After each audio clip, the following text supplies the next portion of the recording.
Well, I want to start out and just give you a brief message from Pat Mearsma. Some of you may have noticed that she's been absent since the morning of the first day. She began feeling ill, and she's doing better, but not well. She's actually, I think, soon to be on the air back to Dallas, but she was taken to the ER. She was kept overnight for observation, discharged yesterday, but still not feeling really well. She really regrets not being able to be here. And now we've been busy scrambling because Pat was going to go with us to Ukraine next week to lead the advanced equipping session, help to lead that. And but Tracy Connard has stepped in and he's going to do that. And part of the reason that we wanted Tracy there is Pat and Tracy have been working on a military version of the workshop. Now, one of the things Pat wanted to share with you was the fact that about 7-8 years ago, some military people came to her and said, can we take this material to chaplains, to the military people? And because there's a lot of issues there. Mentioned briefly today was the whole area of moral injury. And we'll actually be piloting some of these materials in the Ukraine in the next couple of weeks.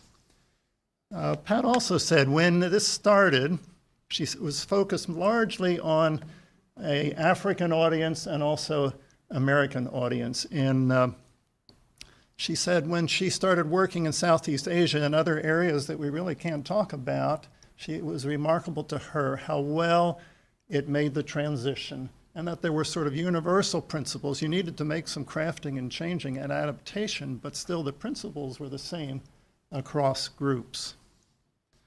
I ran into an African proverb not too long ago, and it's congruent with what a message that we've heard here is. It's I am because we are. And we've heard the importance again and again of having community, not only community, but community is safe that we can speak into and hear from, and it's a safe place for us. So when this all started, you know, there's a verse in Jeremiah that says, I know the plans I have for you. Well, we often don't know what those plans are. Now, I ran into a quote not too long ago, if we can get this traveling here, from the Lord of the Rings, and I thought it really captured something that I was experiencing. This is a book that talks about an adventure. It's a story, an adventure of people who were not expecting to be involved in something dealing with good and evil and a battle between good and evil. And there's two people here speaking, Frodo speaking to Sam. I wonder what sort of tale we've fallen into. Sam, yes, that's so, said Sam, and we shouldn't be here at all if we'd known more about it before we started. But I suppose it's often that way, the brave things of old tales and songs, Mr. Frodo, adventures as I used to call them. I used to think they were things that wonderful folks of the stories went out and looked for because they wanted them, because they were excited about life. It was a bit dull and it was a kind of sport for them, as you might say.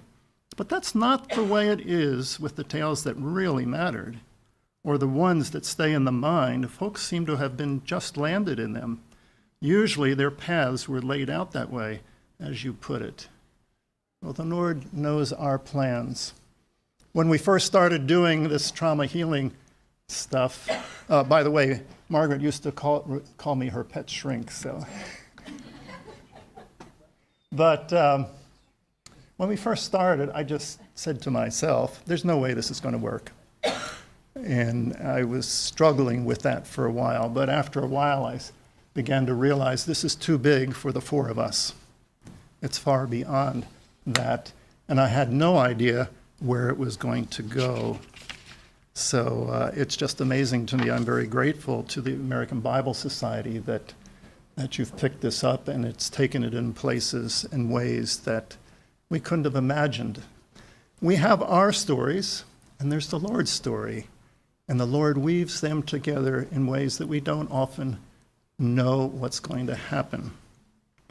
So who thought back in 1999, 2000, that a two linguists, translators, one involved with anthropology as well, one in scripture use, a nurse clinician specializing in ethnic clinical specialist, is what Pat was, and a missionary psychiatrist. There aren't many missionary psychiatrists around, but we were all together at the same place at one time beginning to talk about this.